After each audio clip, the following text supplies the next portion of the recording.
Hai, Assalamualaikum. Nama saya Nik Muhammad Zaki bin Nipak. Saya akan kongsikan kepada anda mengenai pengenalan dan juga berkaitan antara konflik dan juga isu etika. Seperti mana yang kita tahu, Malaysia merupakan salah satu negara yang mempunyai sistem lebuh raya betul yang termoden di Asia Tenggara.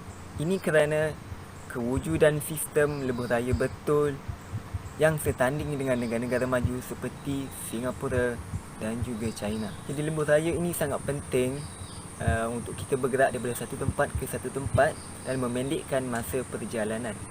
Terdapat lebih kurang 32 lebuh raya betul di Malaysia, antaranya NKEV dan juga MES. Terdapat beberapa kelebihan lebuh raya betul di Malaysia. Contohnya yang pertama adalah pembayaran secara smart tag dan juga touch and go. Yang kedua adalah lebuh raya betul sentiasa diselenggara oleh pekerja-pekerja dari semasa ke semasa. Yang ketiga ialah adanya sistem panggilan kecemasan kepada pengguna. Selamat sejahtera, nama saya San Sending. Sekarang saya akan membentangkan konflik yang timbul terhadap lebuh raya betul. Konflik pertama ialah pembangunan. Pembangunan lebuh raya betul telah menjadikan pokok-pokok hutan simpanan telah ditebangkan untuk pembinaan lebuh raya. Dan ini akan mengakibatkan ekosistem hutan telah dimusnahkan dan flora fauna akan dipupuskan. Konflik kedua ialah kesesakan.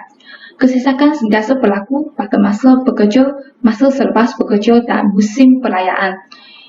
Hal ini akan menjadikan peningkatan kes kemalangan kerana sikap pemandu tidak sabar dan suka memotong kereta semasa kesesakan lebuh raya. Seterusnya, risiko juga salah satu konflik. Masalah kekurangan speed breaker, lubang atas permukaan lebuh raya dan tanah luntur. Semua masalah ini ialah bahaya penyembunyi dalam lebuh raya dan ini akan menjadikan peningkatan risiko dan kadar kemalangan terhadap lebuh raya betul. Seterusnya, saya akan menyambung faktor menyumbang kepada konflik. Faktor pertama ialah pembantalan. Pembantalan telah meningkatkan peluang pekerjaan dan taraf kehidupan sosial. Ini akan menjadikan pembangunan lebuh raya betul untuk peningkatan kemajuan ekonomi. Faktor kedua ialah proses pembayaran tol yang perlahan seperti membayar secara tunai atau menambah nilai touch and go dalam tol. Ini akan menjadikan aliran trafik tidak berlancar dan mengakibatkan kesesakan lebuh raya. Faktor ketiga ialah pembinaan lebuh raya tidak sempurna akan menimbulkan risiko-risiko terhadap lebuh raya betul.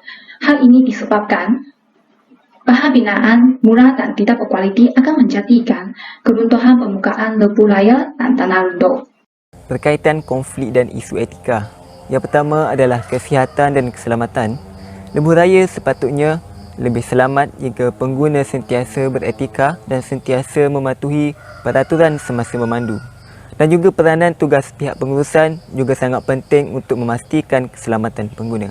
Yang kedua adalah komuniti. Sikap masyarakat yang tidak berhemah semasa menggunakan tol seperti memasuki lorong yang salah sesuka hati juga menyebabkan kesesakan di kawasan betul. Yang ketiga adalah alam sekitar. Kemusnahan dan kerosakan alam sekitar dapat dielakkan sekiranya pihak pemaju mengikut prosedur yang ditetapkan oleh pembinaan semasa pembinaan jalan raya. Seterusnya saya akan membincangkan tentang cadangan-cadangan untuk mengatasi masalah ataupun konflik yang telah disebutkan sebentar tadi.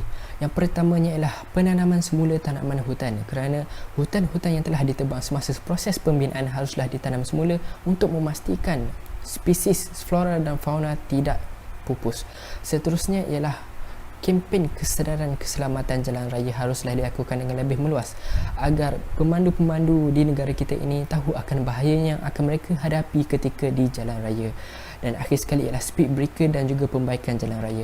Speed breaker painting adalah satu kaedah untuk memastikan pemandu di negara kita ini membawa kenderaan secara berhemah, dan juga pembaikan jalan raya secara serta-merta haruslah dilakukan terhadap jalan raya yang telah rosak. Seterusnya ialah pengajaran hasil daripada topik kita pada hari ini. Yang pertama sekali ialah pembinaan lebuh raya betul ini merupakan inisiatif yang baik dalam memastikan ataupun menghubungkan jarak daripada satu tempat ke satu tempat yang lain. Pembinaan lebuh raya betul ini juga merupakan sumber untuk memperbaiki alam sekitar, flora dan fauna yang telah musnah kembali kepada asalnya. Dan yang ketiga, lebuh raya betul ini akan memudahkan kita, tetapi kita haruslah memastikan keselamatan menggunakan lebuh raya ini agar tidak terjadinya kemalangan yang akan merenggut nyawa. Dan akhir sekali, jika terjadi kerosakan ataupun kemalangan, pemandu haruslah belajar cara-cara untuk mengatasi situasi tersebut dengan melalui kempen kesedaran keselamatan jalan raya. Natijahnya, dengan adanya lebuh raya betul, pengguna dapat memendekkan dan menjimatkan masa perjalanan yang tidak terganggu oleh lampu isyarat. Dengan ini juga, kos penggunaan petrol juga dapat dikurangkan.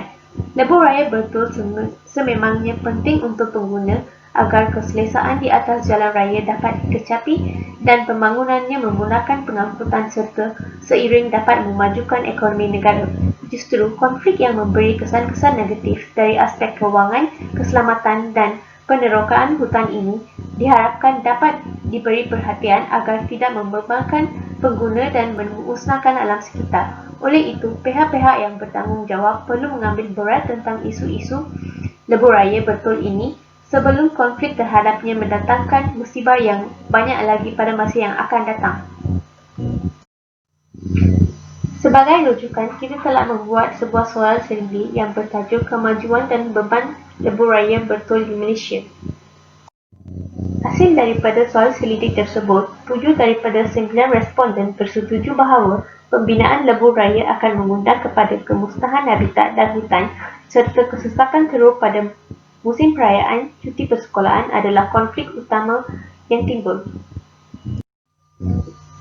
7 daripada 9 responden bersetuju kesesakan lalu lintas pada waktu punca adalah beban bagi mereka yang menggunakan lebuh raya betul ini. Manakala, 6 daripada 9 responden pula bersetuju kenaikan tambang tol adalah satu beban. 4 orang responden mengatakan bahawa proses pembayaran yang perlahan sebagai satu beban, manakala 4 lagi orang mengatakan ia mungkin adalah satu beban. Antara kelebihan dan kemajuan lebuh raya betul yang disenaraikan oleh responden adalah perjalanan lebih lancar, dapat sampai ke destinasi dalam waktu yang ditetapkan, selamat untuk digunakan, sistem smart tag dengan RFID, tiada gangguan trafik, memberi peluang pekerjaan dalam sektor lebuh raya dan juga membantu ekonomi negara. Sekian sahaja daripada kumpulan kami. Sekian, terima kasih.